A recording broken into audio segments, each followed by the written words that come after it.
What's up, guys? This is Russ with Artisan Cutlery, and I have a couple new prototypes that we have for Blade Show 2022. So, let's gonna bring it down here. We're gonna start on the CGRB side. Starting over here with this big mama jamma, this is the Lago. This is one of our first button locks, one of our first, at this point, 3 button locks this year, where we kind of embrace the button. This is meant to be a super functional work knife. Nice thin profile blade, kind of a sheep's foot, sheep's dagger kind of blade going on. Nice fat handle, lots of comfortable grip, lots of real estate.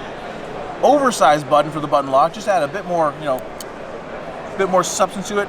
We actually did an entirely different clip for this model in particular, and this is just such a fun knife to play with. The sound is incredible, great action, wonderful acoustics, lots of options if you're looking for kind of a roll open, flick open, use your flipper, be weird and do 2 hands if you want.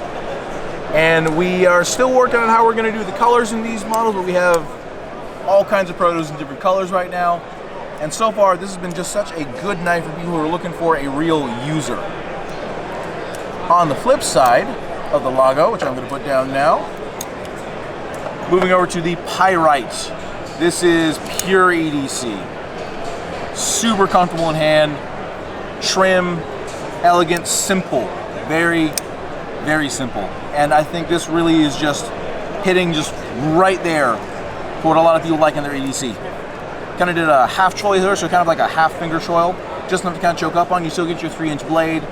Super snappy action, so flowy, and just a really straightforward drop point, simple shape, true deep carry clip, all the way to the back. And just really freaking sexy.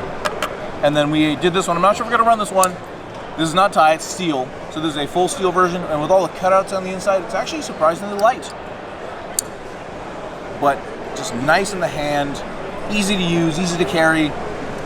I think this is kind of an EDC king right now. Everyone's been handling this. I've had people playing with these things all day.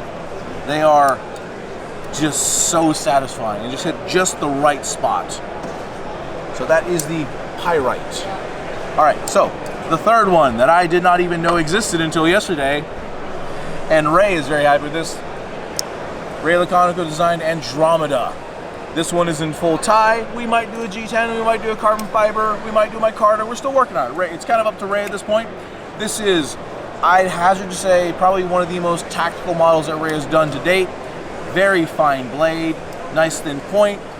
Lots of jimping up on the spine here, and this almost kind of thin, I'd almost say it's almost like a bone kind of shape with the handle that feels very trim and just gives you this nice kind of secure grip for something that is very thin in hand. Love the studs on this one, really clean action, and just very, it's a Laconico, but it's got a bit more character going on. And so far, I think all the knives that Ray has done with us, we've had something that's been unique. And so far, this is probably one that I found to be particularly unique, that is just not something I'd normally expect from Ray, but he does it well, and it feels like his kind of stuff. So, also, I cannot get over the name, but we got the name Andromeda. It's like, yeah, that's kind of great. So, Andromeda, that one's going down. And now on to the 2 very interesting models we got going on. So, we had this one at SHOT Show. Finally got a name for it. This is the RAK, the rail action knife. Now, this prototype is still in its working stage. We're kind of trying to like dial this in and get this all squared away. We have changed up some of the profile of this to add some extra texture on the rail, add this G10 and or carbon fiber micarta insert. We actually added a type of detent to this model, so it actually does have some retention at closing, so if I were to turn this upside down, it doesn't really fall out. But the main feature of this guy, and the best name I found that anyone's given this one, this is an ITF, an in the front knife, because this is a manual opening knife, but an auto retracting one. Also, with the way this works, you can, and this may not work quite right if I do it in this position, but you can add a little English to it and flick it open. We are, whoops, of course I didn't work on the spring, flubbed it there. We're still working on the mechanism to get it all dialed in right, because there is a bit of work that needs to go into this guy. Just like that happened if it went off the rails. We got to get this dialed in. But so far, there's a lot of innovation going on here, and a lot of things that we've just never seen anywhere else. And I think this model is, judging by the Instagram comments, people either love it or hate it. And you know what? I kind of like that. I like the discourse. It's fun. And so hopefully, when we get this done, we're gonna have a lot of people really impressed with it. We'll find out. All right, so that's the rack.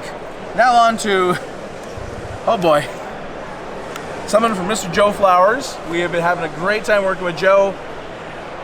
We're working on the name, but tentatively this is the Nebulax, a slightly longer than average camp axe. Have a nice little front choil here that we probably have to expand a little bit. Sorry for bringing it all the way over there. Has some space so you can do a little bit of close-in work right here. Nice comfortable handle with a bit of skeletonizing on the inside to balance it out, so you're pretty much balanced right above the handle. A little texturing on the hammer there for doing some woodworking. And the sheath, right now we're probably going to run some shock cord through there so you can slip it over and then have a little button back there. Pop it over there, snap it here so it stays tight during your carry.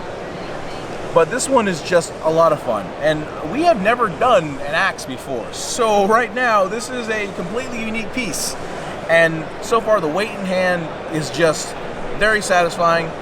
I'm not as bushcrafty or outdoorsy as Joe by any measure of anything, but I can appreciate this, and it feels very good. It feels fluid in the hand, and I'm just really hoping that once this is done, this is going to be something a lot of people are going to enjoy.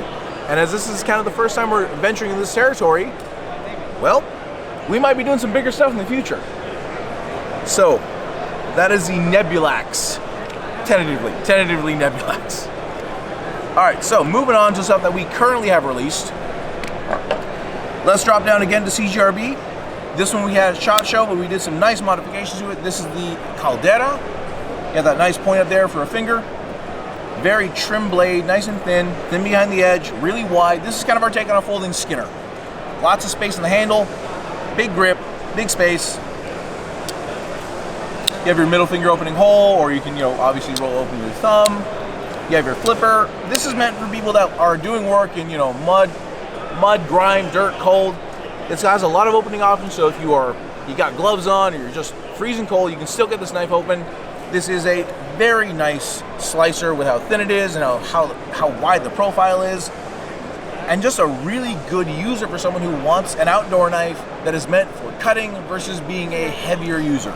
This is really a defined slicer, and it does it really well with how thin that blade is and how much you get in hand. Like, you do get a lot of space in hand, do some really aggressive cuts. Oh, we've extended the jimping a little bit up top, so you really get more purchase with the fingers. This one is just kind of a winner overall. If you like something with a bit of character, the Caldera is pretty freaking cool. So, Caldera, next one. We released the Ruffian, I think almost like a week ago. So this is the newest design by Dirk Pinkerton. Super minimized in the hand with a 3-inch blade. Kind of a slightly canted Wharncliffe that offers a lot of cutting power, as it does with Wharncliffes. And again, super thin. The whole profile of this knife is super thin, and it's actually the first time we've offered with a 4-position clip option. So you can carry this wherever the heck you want, and with this nice hold position, you find that there's a lot of straight angles of this knife, so it's actually really comfortable in the pocket. And if you do happen to like finger flicks, this knife is very flicky. Super nice in hand, super small, kind of bridges the gap between like a practical, an EDC, and a tactical all combined. And we make this in multiple colors. Right now I have a purple one, but we do black blades with purple, black blade with black handles. And overall, just a really stellar knife. So, that's the Ruffian, and we did like this one so much that we actually made a Blade Show exclusive version with S35, titanium pivot collar, titanium clip, and a very grippy black micarta. This thing is super sexy. This is a Blade Show exclusive. We only made 60 of these guys, and they are moving pretty quick. So, that is the Ruffian. And then finally, from Mr. Dylan Mallory, this is the Blade Show exclusive. This is the Tylose. A wonderful EDC knife, thin handle. This one has a DLC coated blade, tied to Damascus pivot collar, tied to Damascus clip, and gold flake carbon fiber scales. This thing is hot. We have a standard version of this one released now with marble carbon fiber and plain S35 VN. We also have a couple more the Blade Show special editions with black PVD and satin with the gold flake carbon fiber. But this is just such an interesting knife.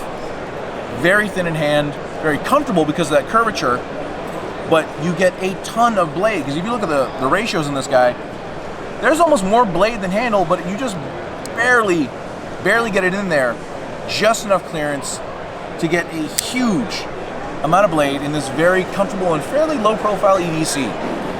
Dylan does knives that look like they're moving forward naturally with their forward momentum. It's got a nice fine point and has just been proven to be a really good work knife along with being a very classy carry. So, oh, and one more thing, this is one of our few bolster locks. So if you happen to have larger fingers and you're worried about that thin handle, you don't have to worry about it too much. There's a piece of carbon fiber in the way they're protecting you. So that is the Blade Show Special Edition Tylose, along with the other less fancy versions, and the standard version is available now. So that's what we got going on for Blade Show 2022. Look forward to a lot of these models coming out very soon. Expect to see a few more fun button locks coming out, and we're gonna have cool stuff coming at you soon. Thank you so much.